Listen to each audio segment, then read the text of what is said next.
Alrighty folks, today we're going to learn about some watercolor techniques. You're going to need your sketchbook. We're going to have it landscape or long rectangular. You need your watercolor paints, your brush, some clean water, a ruler, a pencil, and some paper towels or toilet paper, or both. Alright, so first of all, the right side of our paper is going to be our workspace. And we want to have as much workspace as we can, so kind of leave, 2/3 of it. What we're going to do is, let's take our ruler and just kind of trace it. And I'm going to go 2 widths. Whoop. And we need 5 boxes. They can just be arbitrary. 1, 2, 3, 4, 5. They don't have to be exact, okay? And let's label these. I'm going to turn it here. This is going to be W-O-W, wow. And this one's going to be WOD, W-O-D. And this is going to be lift.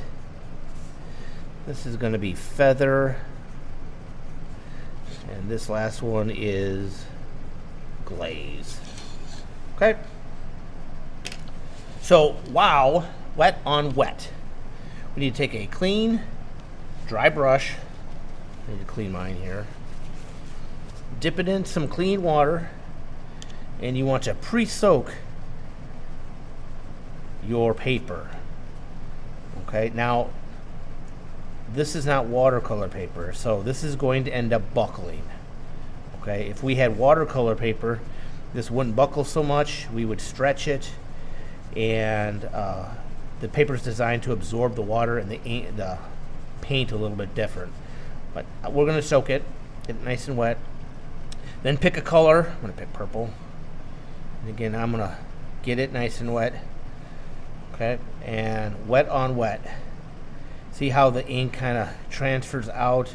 The water carries it across the paper. Now in watercolor paper, it would absorb and transfer a little better, because the ridges and the thread or the weave of the paper is thicker. Okay.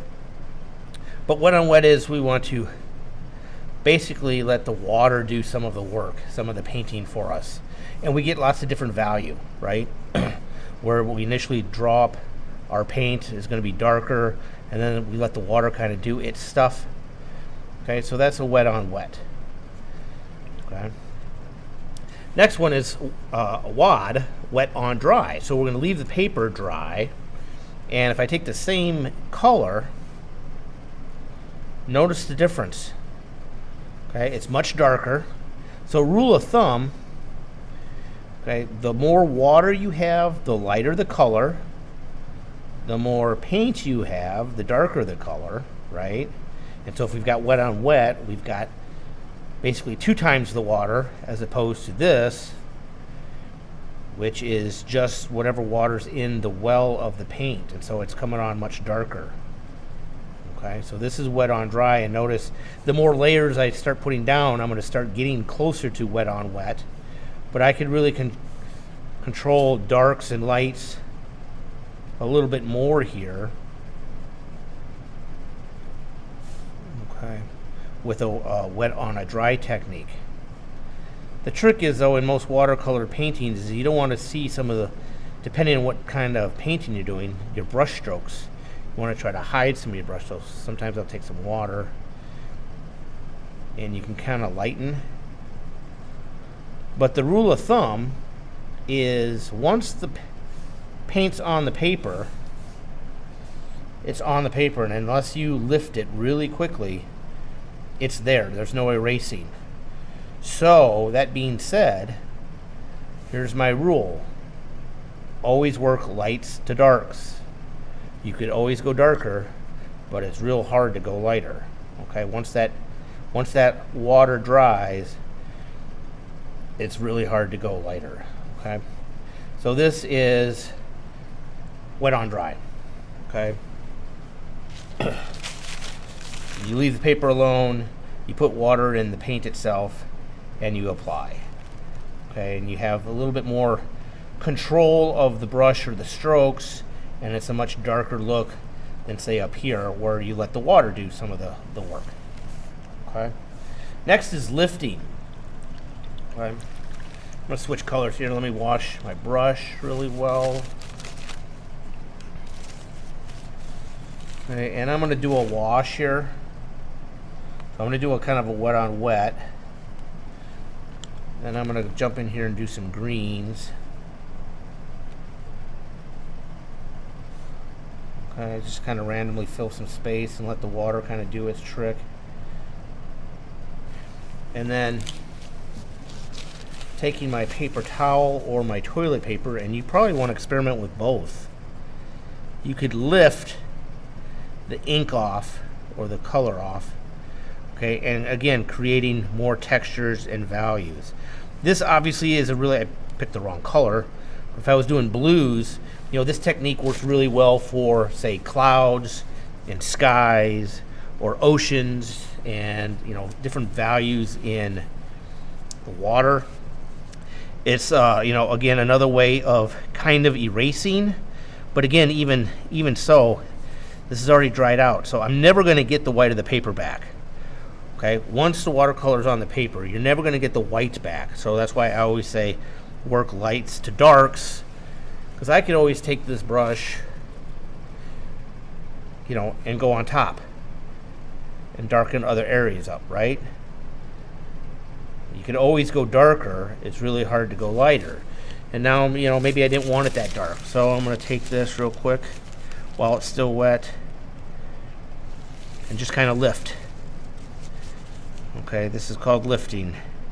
You let the paper towel absorb the excess paint. Okay, so you can still get your shape. You could even paint with it, but you're lifting not only the paint but some of that water.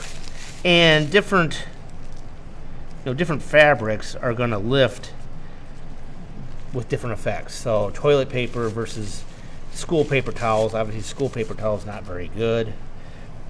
Feathering, you started to already see that on my wet on wet technique. So we're going to wet this really good. Be sure you've got clean water. It looks like mine might be a little dirty already. And I'm going to take some of this. Okay, and I just drop it. And I let, again, the water pull the ink into a feather look. Okay? And that's feathering.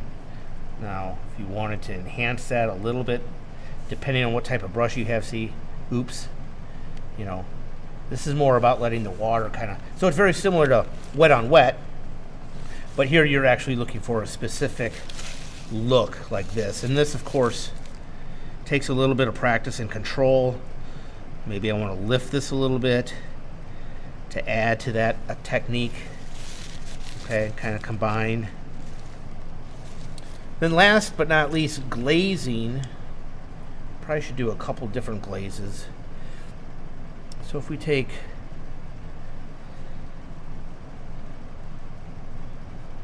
glazing, you're going to have to let them dry. Okay, you're going to have to be patient. So glazing is about mixing colors. Okay, and there's two ways to do it. So I'm going to do two separate glazes using the same colors. Okay.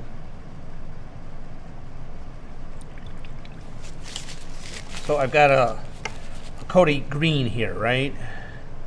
Now I'm going to go in, I clean my brush. I'm going to take a coat of yellow on top. See how it mixes? So this is a wet mix. Okay. You got to be careful with the wet mix because oftentimes the darker color will dominate. Okay. So I need to pull and lift off here.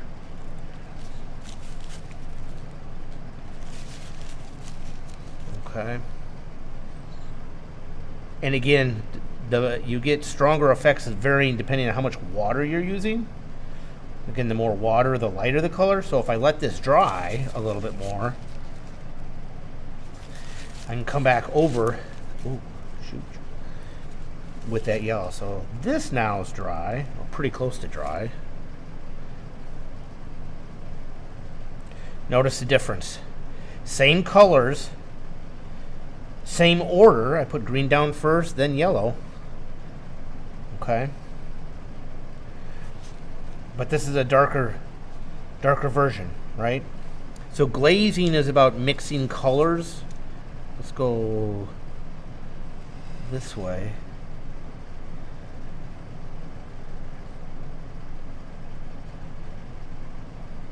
There's some yellow. Okay. And on this part, I'm going to come across with some green.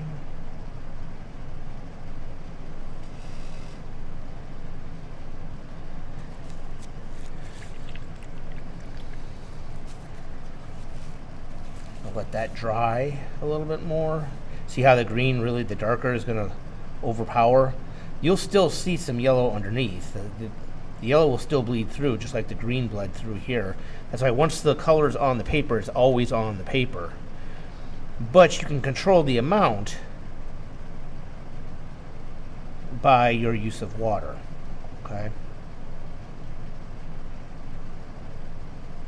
So glazing is about mixing colors, letting them dry, or not, depending on what you're looking for. There's some, I take some orange across. Now I need to be careful because I'm going to start getting some ugly browns here with my mixing. Okay. Come across here. So you can still see the yellow underneath, you can still see the green, and you can still see the orange. But glazing is about adding layers of color. You could do that a couple of different ways. Both could be wet. Be careful when you do that because things can run wild on you. Let them dry. This is a nice example of a dry technique where the yellow came on top of a dry green, whereas this was a yellow on top of a wet green. Okay, but I used more yellow than I did water. Okay, so these are your techniques. We got wow, wet on wet. We wet the paper first, then we get lots of water with our ink or paint. Wad, wet on dry. We keep the paper dry. We put some water in our paint well, and we just use the paint. Lifting. We use either one of these techniques, and then we take some sort of substance, usually a paper towel, toilet paper, and we lift or we pull that ink and water off. Feathering. A lot like a wet, and we just drop paints and we let the water spread out the paint. Then glazing is mixing colors. We could do it wet on wet. Be careful. More likely you want to do a dry on a dry. So you've got a color down, you let it dry, you put another color down. And obviously the more colors you put on top of each other and mix, the more colors you mix, the closer you get to brown and black. Okay? So those are your various techniques on watercolor. We're going to be taking these and putting them in a geometric design in this space right here in our next video.